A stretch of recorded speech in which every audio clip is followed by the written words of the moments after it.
All right, fair use, fair use. This your brother Romy back with another lesson. Lord, wouldn't it be edifying? Start by giving all praise, honor, and glory to Yahweh, Bahashem, Yahweh Shah, Bahashem, Wahab, Rakakadash, Barakatha Yahweh, Barakatha Yahweh Shah. Double honors to the apostles, the elders, bishops, the great millstone who taught me true. Shalom to the 144,000 men of the Lord you see on the highways and byways, prophesying in the name and power of Yahweh, Bahashem, Yahweh Shah, also the correct doctrine. We want to send a shalom to the one-third men, women, and children that will escape the judgment of Yahweh, Bahashem, Yahweh Shah by their faith. So you got another lesson I want to bring out through the Spirit of the Lord. As you see, the announcement, Iran announces full-scale war, brace consequences. So this is basically Armageddon, the Battle of Armageddon, World War III. Now check this out. Developing news coming in the past couple of hours today, July 20th, 2026, as we're hearing that the president of Iran has announced full-scale war is about to take place. It's about to be underway, and we need to all brace for the consequences of what is about to come. Let's go ahead and take a look at the latest headlines so that way you can see it for yourself. You can see here, just in, Iran's president Pezeshkian says that Iran is in a full-scale war with the United States. This coming out just a couple of hours ago. Ghalibaf, one of the leaders for Iran, he says Americans keep bringing new military equipment to the region and claim that they're after stopping the war. They bet on our intelligence being as brief as their own IQ. We've reached the stage of mastery in recognizing these American games, and on a basis we prepared ourselves. Actions must confirm claims, not contradict them. You can see this coming out just a little while ago today, and you can see here breaking Iran's foreign ministry on Trump planning to invade Karg Island. Many people on Karg Island are counting down the minutes to finally meet the American soldiers. They're saying preparing for all-out full-scale war announced today, and you can see the headlines coming out today. Pezeshkian tells Iranians to brace for the consequences of a full-scale war with the United States. Not only are we no longer in the MOU, but they are saying this is not a minor war. This is not tit-for-tat escalation. They're preparing to pull out all the stops to escalate this to full scale. Now, man, let me know your thoughts in the comments, because for the 9th straight night in a row, we have seen the United States pummeling Iran with attacks. We're hearing we're degrading their capabilities, yet they're saying they're prepared for all-out full-scale war. Now, take a look. You can see this coming out from Carolyn Leavitt from the White House. The U.S. military on Sunday night, last night, unleashed a 9th straight night of punishing aerial strikes on Iran, seeking to degrade Tehran's military capabilities after its attacks on American troops and ships in the Strait of Hormuz. You can see here the headlines: U.S. hits Iran for the 9th consecutive night. As American casualties rise, you can see this coming out yesterday, July 19th, and coming out today, expansion of U.S. strikes on Iran leads to more retaliation across the Gulf. As we're hearing, Iran is hitting back. They're hitting U.S. military bases and assets all throughout the Middle Eastern region. And we've actually seen another soldier killed, identified in attacks that took place this weekend. As take a look, the U.S. military identifies 2 soldiers killed during the Iranian strikes in Jordan, and we're hearing another one has been identified and killed as well. So there has been a lot going on, but we're hearing this is going to full-scale, all-out war. So there you go, man. There's no turning back, full-scale war. And they pretty much just had their proxy army, the Houthis in Yemen, activated when they closed the Bab el Mandeb Strait that the Saudi Arabia can't get any ships through, man. So no oil is going to be coming to America, man, or any other place that they supply oil to. It's cut off. So you're going to see a major famine here in Babylon the Great, man. And that's all that's been talked about: famine, water shortages. This is what's going to happen here in Babylon the Great, man. And that's what we wanted our people to repent to the Lord, because the door is closing on the elect. Iran is now claiming to have struck 20 hangars housing U.S. troops in Jordan, allegedly taking the lives of dozens of soldiers. At the same time, a new report revealed the Pentagon did not publicly disclose that dozens of U.S. troops were injured and several military helicopters were damaged during renewed fighting last week. U.S. officials defended this by saying CENTCOM is not legally required to publish immediate casualty numbers. Iran is also claiming to have launched missiles that destroyed 20 hangars housing U.S. forces at a strategic eastern Jordan base. The IRGC is saying this strike killed dozens of U.S. service members. However, U.S. officials confirmed the strike did occur, killing 2 Army soldiers and leaving at least another one missing, but strongly dispute the vast scale of damage and casualties claimed by Tehran. At the same time, Qatar tried to produce a temporary 10-day ceasefire proposal where the US and Iran would stop fighting, but a senior Iranian negotiator flatly rejected the deal on social media, saying don't even think about it. Iran has formally exited the MOU with the US, saying they're never going to start negotiations with us under any circumstances. So there you have it, man. Those nations, which is Iran and Yemen, they're ready for war, man. And they're not going to come out and say, well, 200, 300 soldiers died. They're going to keep that on the wraps, man, because they want to keep the American people to the point where they don't know anything until it's too late. Now, World War III is the Battle of Armageddon that's written in the scriptures, man. It's just another name for the Battle of Armageddon because that area, the Valley of Yehoshaphat, that's the area of the Battle of Armageddon. Now, World War III is like I said, it is the Battle of Armageddon, but a lot of people still don't understand that this is it, man. And the Lord will return during the Battle of Armageddon, man. It's written.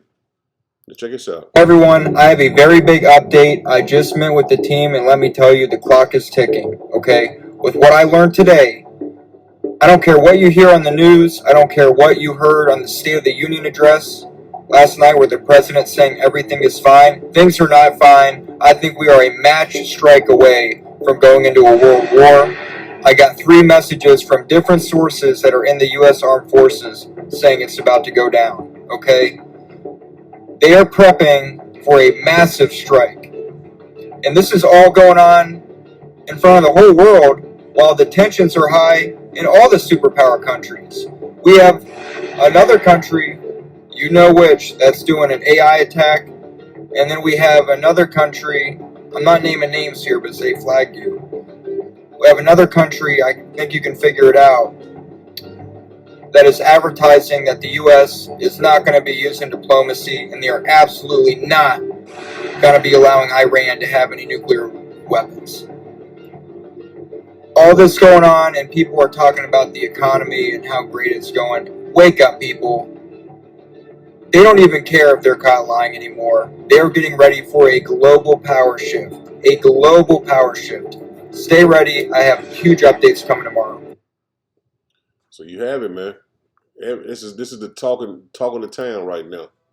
World War III, the Battle of Armageddon. This is all that's been talked about.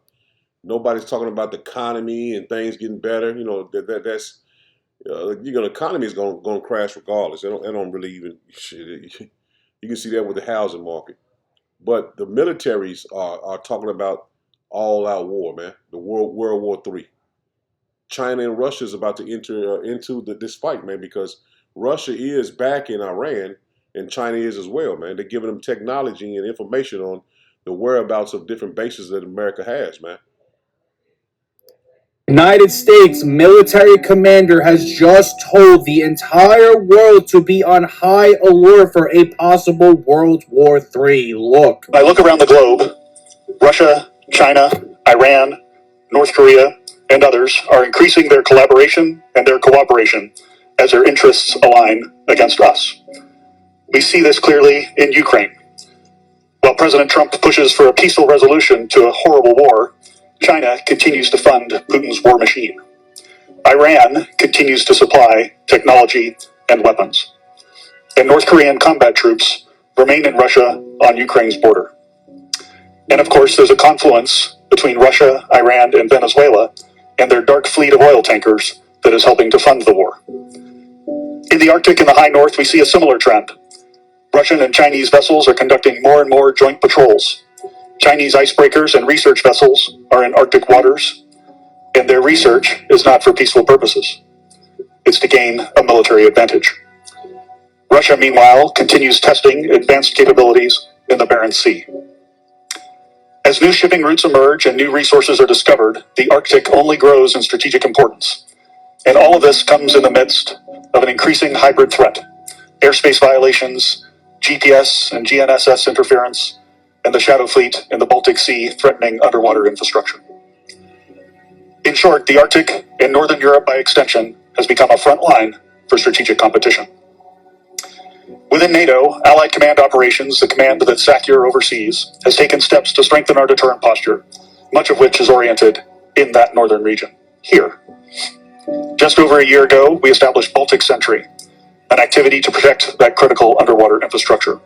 And this past fall, we developed Eastern Sentry to increase our agility and further integrate our air and missile defenses on the eastern flank. More recently, in just the past month, we've realigned the boundaries of our joint commands, and now Joint Force Command Norfolk brings together NATO's activities in the Arctic under one command, allowing us to better defend all allies in Europe, in the Arctic, and the strategic approaches to North America. So the main players are getting in place, man, for this war. They're getting in place, man.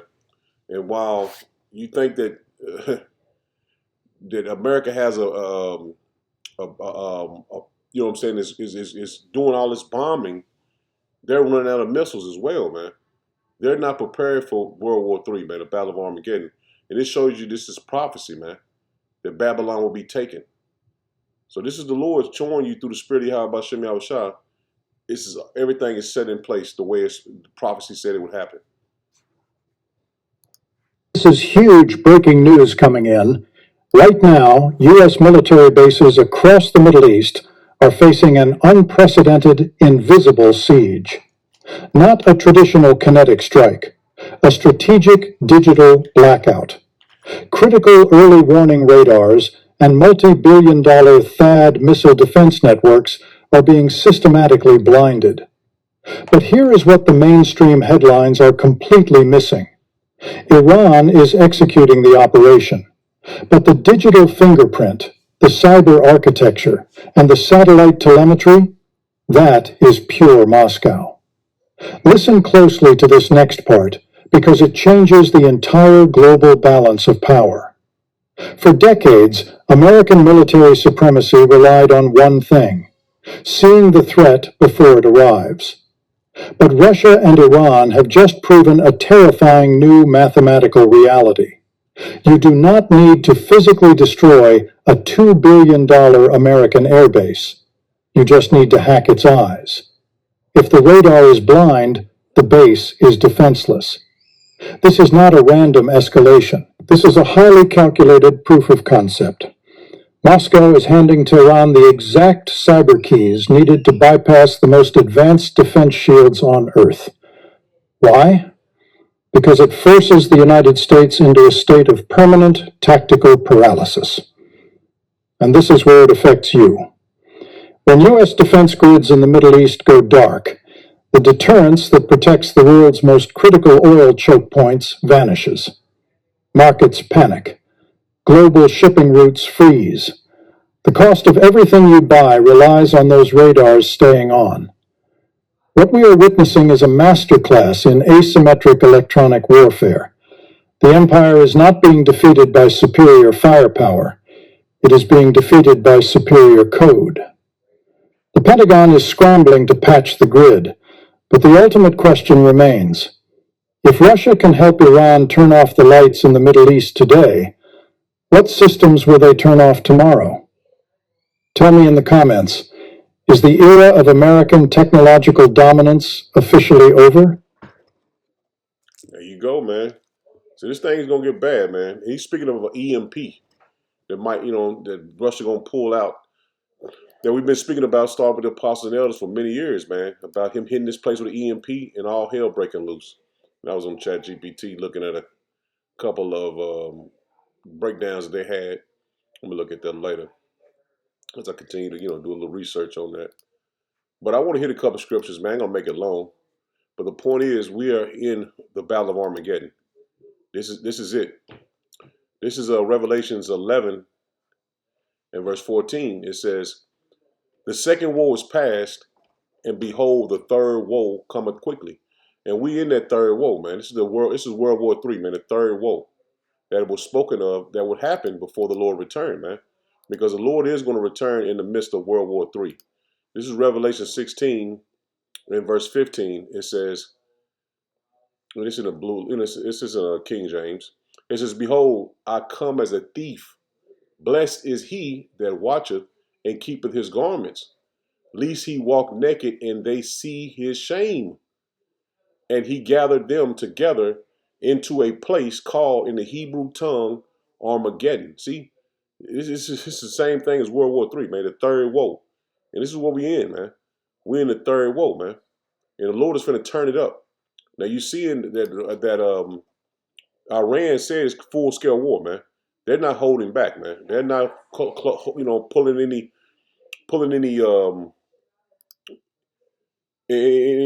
shortcuts on their words. They're not mentioning their words. They're telling you straight up, man.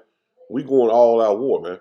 This is Joel 3 and verse 2. It says, I will gather all nations and will bring them down into the valley of Jehoshaphat, and I will plead with them there for my people and for my heritage Israel, whom they have scattered among the nations and parted my land. See, this is the Lord's bringing judgment on the nations, especially Esau, start with Esau and all other nations as well, that he's going to come and bring judgment on them for what they did to the children of Israel, man. Dropping down to verse 9, it says, proclaim ye this among the Gentiles, prepare war. And this is what's happening, man. The Lord has put on the spirit on the nations to prepare war, man. He says, proclaim ye this among the Gentiles, prepare war, wake up the mighty men, let all the men of war draw near, let them come up, beat your plowshares and the swords and your pruning hooks and the spears, let the weak say I am strong, man. So Iran is not thinking, well, America is a superpower that we can't fight against them. No, they're preparing to fight, man, all out war, man. And they're not holding back, man. They know that this is the end. This is the end all be all of wars, man.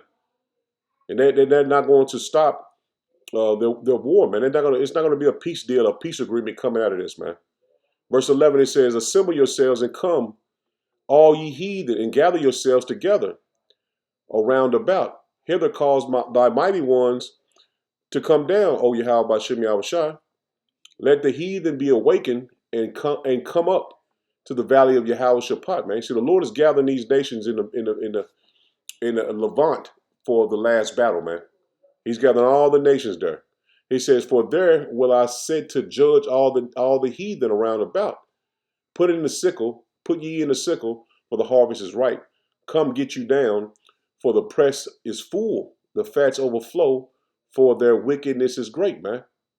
Multitude in the valley of decision, for the day of Yahweh Bashem Yahushua is near in the valley of decision. See, the Lord is near to come. He's going to come in the midst of World War III, man.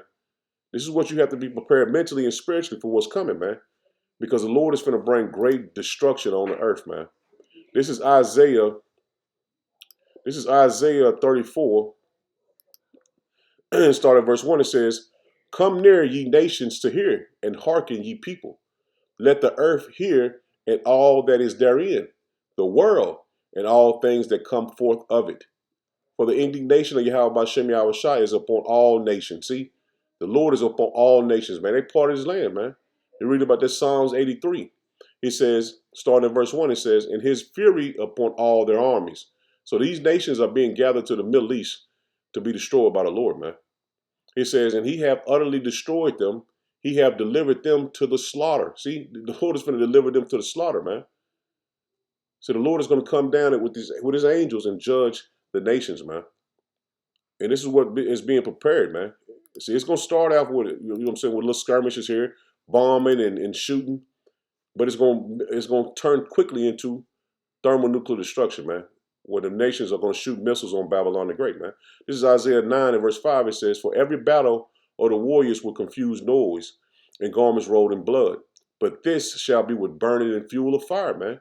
You know what I'm saying? Because in an ancient world where they fought with hand-to-hand combat. But this one, they're going to shoot missiles, man. It's not going to be a hand-to-hand combat as they had in World War I, World War II. This is going to be mostly with missiles, man. That's why you're not seeing a lot of, that's all America's doing is bombing. And that's what all Iran is doing, is shooting bombs and drones. There's no hand-to-hand combat. But it's going to soon turn into a thermonuclear war once the Russians and China really gets into the battle, man. It's going to escalate fast, man. This is Zephaniah 3 and verse 8. It says, therefore, wait ye upon me, saith Yahweh Shem Yahushua, until the day that I rise up to the prey. For my determination is to gather the nations, that I may assemble the kingdoms to pour upon them my indignation, even all my furious anger. For all the earth shall be devoured with the fire of my jealousy, man. So the Lord is not playing, man. You can play, but the Lord is not playing. Because a lot of people are finna die, man. Very gruesome deaths. This is Matthew 24 in verse 29. It says, immediately after the tribulation of those days shall the sun be darkened, and the moon shall not give her light, and the stars shall fall from heaven, and the powers of the heavens shall be shaken. And then shall appear the sign of the Son of Man in the cloud, and it's like in the heaven. So when all hell breaking loose, man, the time of tribulation, that's what's coming. That's the time of Jacob's trouble.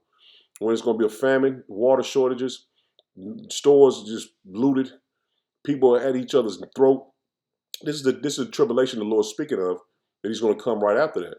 And this is what we're quickly approaching. It says, and then shall appear the sign of the Son of Man in heaven. And then shall all the tribes of the earth mourn, and they shall see the Son of Man come in the clouds of heaven with power and great glory. And that's what's going to happen, man. The Lord is about to return, man.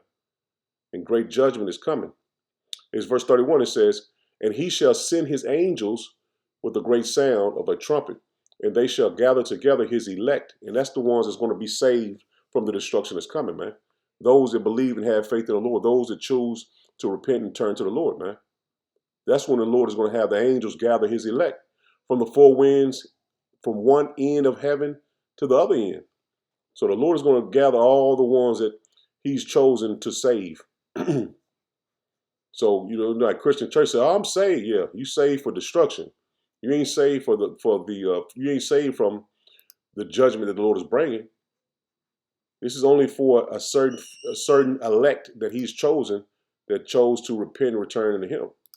This is Zechariah 14 in verse 1. It says, behold, the day of Yahweh Shem Yahushua cometh, and thy spoil shall be divided in the midst of thee, and I will gather all nations. See, this is what's happening, man. All those nations are being NATO, all the nations in the Middle East, the Russians, the Chinese, everyone is gathering for this last final battle, man.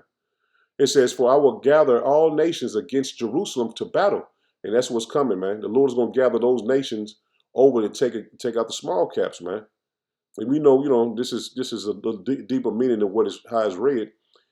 And you should understand that, you know what I'm saying? Because we're not in the land, and those people are not the chosen people of the Lord. Verse 14 and 2 again, it says, for I will gather all nations together against Jerusalem to battle, and the city shall be taken, and the houses raveled, and the women ravished, and half of the city shall go forth into captivity. And the residue of the people shall not be cut off from the city.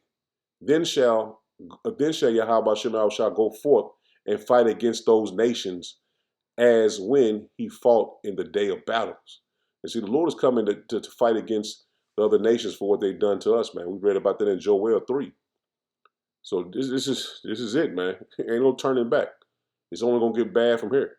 So I'm in it there, Lord, when it was edifying. Shalom.